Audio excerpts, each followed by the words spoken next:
Hello, everybody. How you doing? This is Lee Gerstmann, and this is Charles Traynor, and we're doing an episode. How are you doing, Charles? Doing outstanding. This was one we were supposed to do before, but I got the order wrong, so now we're correcting a mistake I made. Yeah, which is interesting because even though my original idea had been to do the other album first and then this, you're actually listening to them in the order I first heard them myself. So, yeah. I had first heard their second album, and then I heard this one. So, yeah. Which is a self-titled entry, and yeah. Let's remind the folks who they are, Lee. That some people may not caught that episode. All right, they're called Joyous Noise, and it's their self-titled album. And it's the debut. And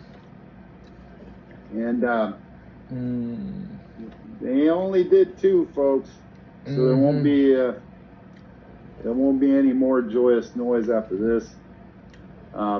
Maybe some of the other guys did some solo stuff or something, huh, Lee? I seen yeah. You emailed me this album, but I couldn't get it to download, so I found it on YouTube. And you mean the bass player? Well, no, go ahead. Yeah, it was an internet problem. Okay. But on that feed, the bass player, who I don't know his name is, I don't know if he's still with us or not, because it was a long time ago, but he actually commented on whoever put that album up and said thank you. Oh, wow. Yeah. So maybe there's some Joyous Noise guys out there that might hear this review. You never know. Well, I don't know. I do know. Yeah, I don't know if the main singer, Mark McClure, is still alive, but he did do a solo album that I have, and he also did something with the guy, I don't remember his first name, but his last name is Levitt, and the album is by Levitt and McClure. And that was before Joyous Noise. Then McClure went on to Joyous Noise. Then he did his solo album, which is it's kind of an off-putting title. It's called like Songs for Old Ladies and Babies, which to me would make me think, okay, we're going to listen to PBS Mr. Rogers crap, which isn't the case, but yeah, I mean, it's ironic. Yeah, it's meant to be, yeah. And yeah, because he's in the picture, he's kind of just dressed in regular t-shirts and jeans with his arms by his knees as if he's kind of trying to rest or something. Yeah. like you know, he doesn't, the picture doesn't make it look like he's trying to pose for old women or babies. So yeah.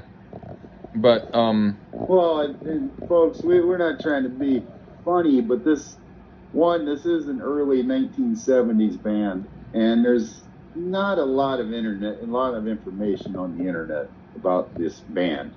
Yeah. You might find some of the individual guys, but it's a Discogs group. Yeah. And it's also, you have to get this album emailed or find it on YouTube, and there isn't even a track breakdown, but that's okay. This is not my first time at the dance. It was no problem at all. Oh, cool. Mainly enjoyed the last one. Yeah. As I recall. So, well, let's get into this one. Let's see if how this one fancies me a bit. Okay. I'm curious what you think. Yeah, and all right, do you want to start? I will. Why not? Okay, all right. What do you think of the first song, which is also the name of the group? It's Joyous Noise. Part 1. Well, yeah. This song has a feeling to it that sounds like something Roger Waters would have been possibly into. It reminds me quite a bit of some of his work, but with a singer who Waters could only hope to sound like. This singer, and now is this Mark McClure Lee singing? I think so. Because I don't know what Lee Montgomery sings. He's the other lead singer. I don't know who does what. Well, the deeper toned voice is McClure, and maybe the tenor is Montgomery. All right. Okay, so I'm going to have to change all my notes on the fly. Anyway, the singer here has similar vibes to both Chris Stapleton and Terry Kath in equal measure. And the song is very optimistic and inspirational. It's a really cool opening track here, Lee. All right. This is more like a solo Michael McClure song before the group starts proper, unless another band member is playing the guitar, but I would guess it's just him. It's fine, and I don't hate it, but it's merely an introductory song and not representative of how the whole album will be. Okay. Now for music song. This is played really well, and they're putting a lot of feeling into it. The thing, though, is the song itself is a little too happy-peppy for my taste. But like it would have been good on an after-school kids special about studying for college or something. But it is played well, and I don't get sick when I hear it. What do you think? Are we on music song? Yeah. The harmonica reminds you of an instrument you blow air in that actually works with rock music here. Yeah. Unlike flutes. Yeah. It has that early Doobie Brothers vibe again here. Multiple lead singers going on. A pretty cool funk rock tune. Acoustic guitars. Harmonicas abound. Outstanding percussion. And since it's Mark McClure, I believe, he's got some killer gritty vocals. And he's the highlighted singer going on. I think he's the standout. My only knock is it does have a bit of that early Scooby-Doo running from the ghost type sound of the early seasons or two, or like the after-school special thing, I guess. Yeah. I didn't think of that, but something corny. Yeah. But that's a really mild complaint, because that digged me a little bit of this music song here. It's an odd title, but I dig it. But it's slightly corny, but well played. Okay, what do you think of Lady Beside Me?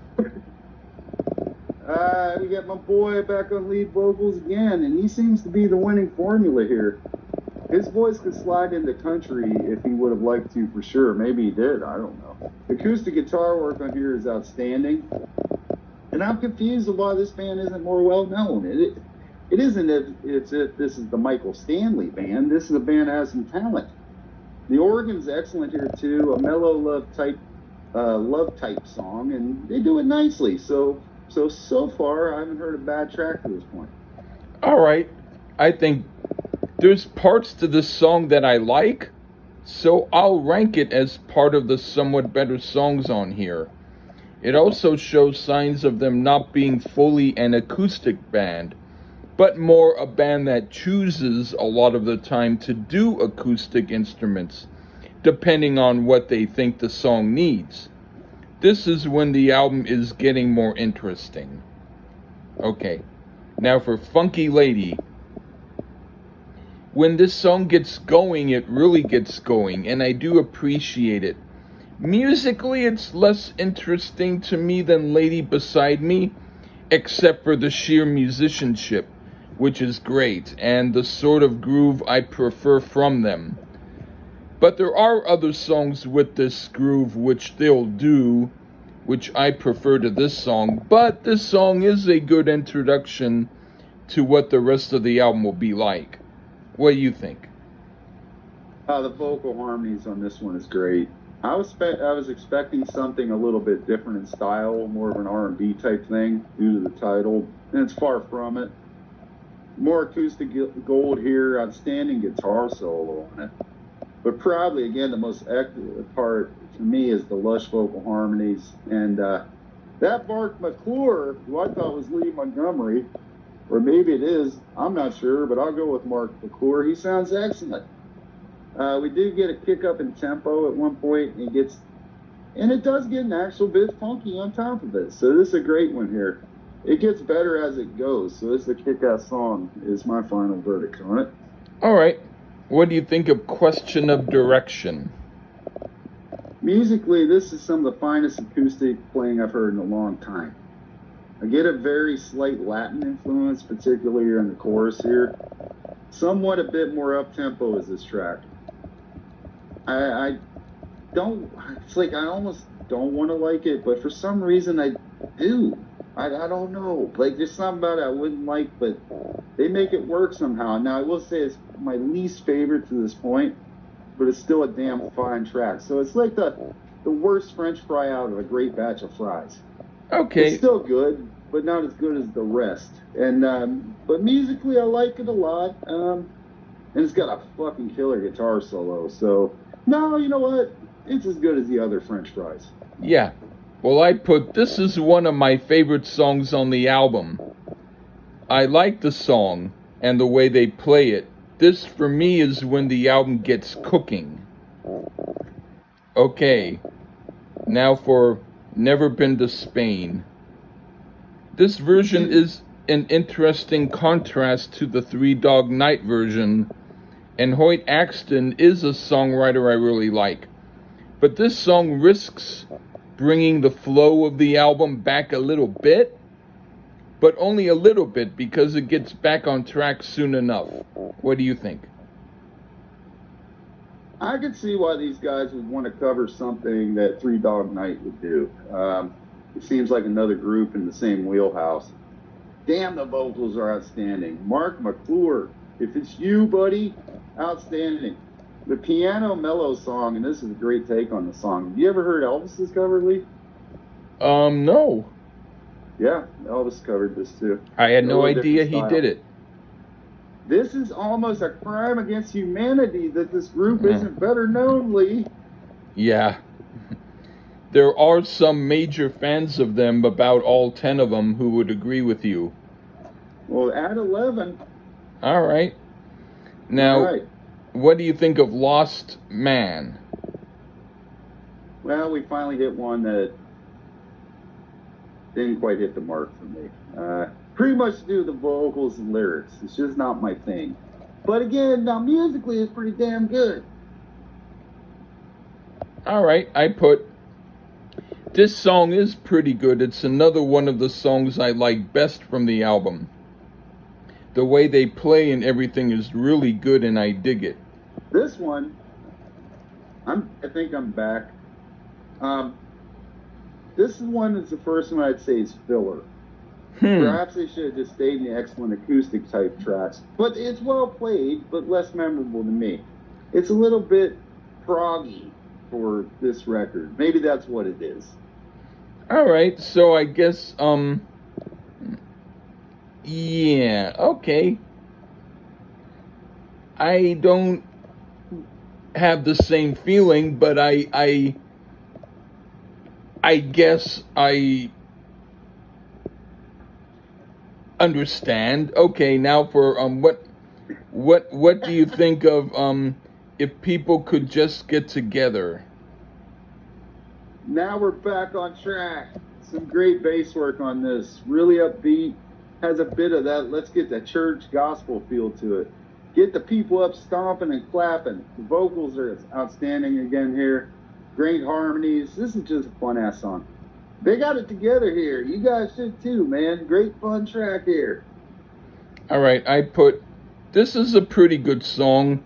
Maybe of the songs I like more on here, this might qualify as the one I like the least, but it's one of the somewhat better songs. So I do think it's okay. Yeah, that'll work. Yeah. And then the last one, which is Joyous Noise Part 2, I do like this part a little bit better than the opening track, but it still seems filler to me, like they did it because it's their band name, and I could imagine the album not suffering if it hadn't been on it. What do you think? We close out with part 2 of the opener, and I'm starting to think some guy I like a lot named Noel Gallagher has heard this stuff before, because I get a feel that I've heard in some of his songs. Mainly the song All Around the World has a similar flow to it and melody, and it's not the first time he would pull something from very obscure artists. And I'm not going to complain in any way. This is my wavelength type of track.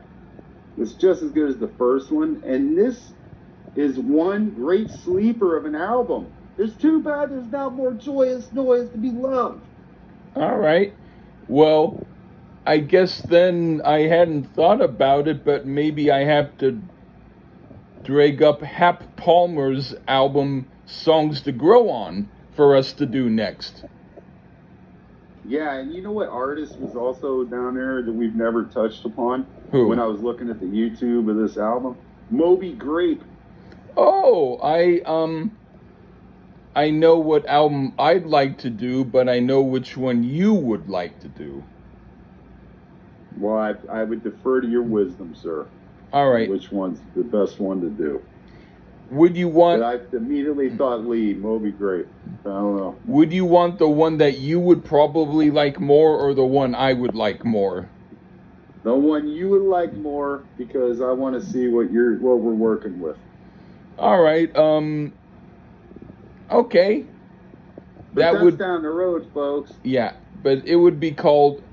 The album is called Wow. That's easy enough to understand. Yeah, coming soon. I'm going to see if I can find that album again on YouTube and find that guy's name and maybe share this review with him. Maybe he's still with us. I hope he is. Maybe he'll be excited. I'm sorry I don't know your name, sir, but it's not like it's easy to find. Is it Dennis Dragon by any chance? I don't think so. I think it's a drummer, isn't it? Oh. I'm not sure. I'm not really sure. Because I know Dennis... I had the Discogs up when it said, I'm the bass player, and I had, they have their names. I don't recall. Dennis Dragon is the brother... He was a drummer, but is the brother of Daryl Dragon from Captain and Tennille. And Dennis, might be. I'm not sure. Dennis was in the group. I just thought I would mention that. Well, congrats, Dennis, for 2 fine albums that I enjoyed, and make me your 11th fan. Lee's in that part of that 11, I'm pretty sure. Yeah. And there you go. Joyous Noise, folks. Go out of your way to find it, especially if you like some good old acoustic-y type rock. This is some good stuff. Early 70s gold, right, Lee?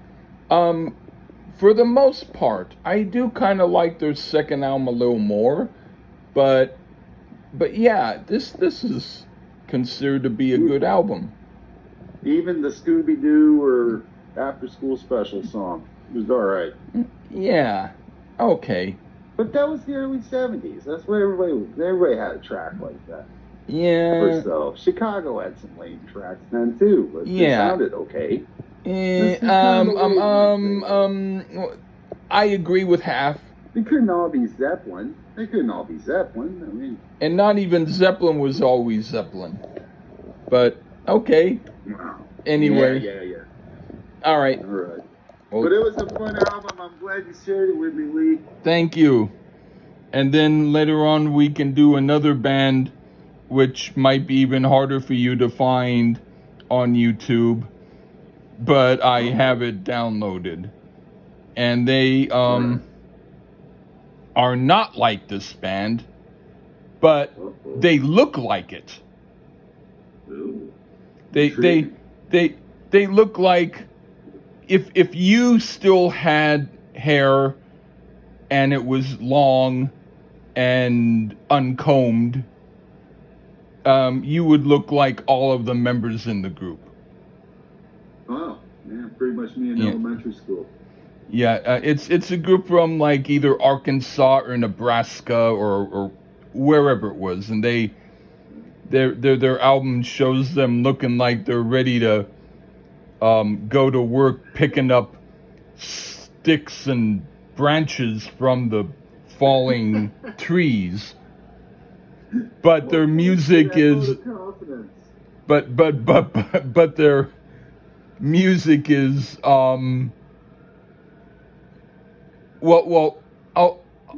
it's let it speak for itself. It's its own thing.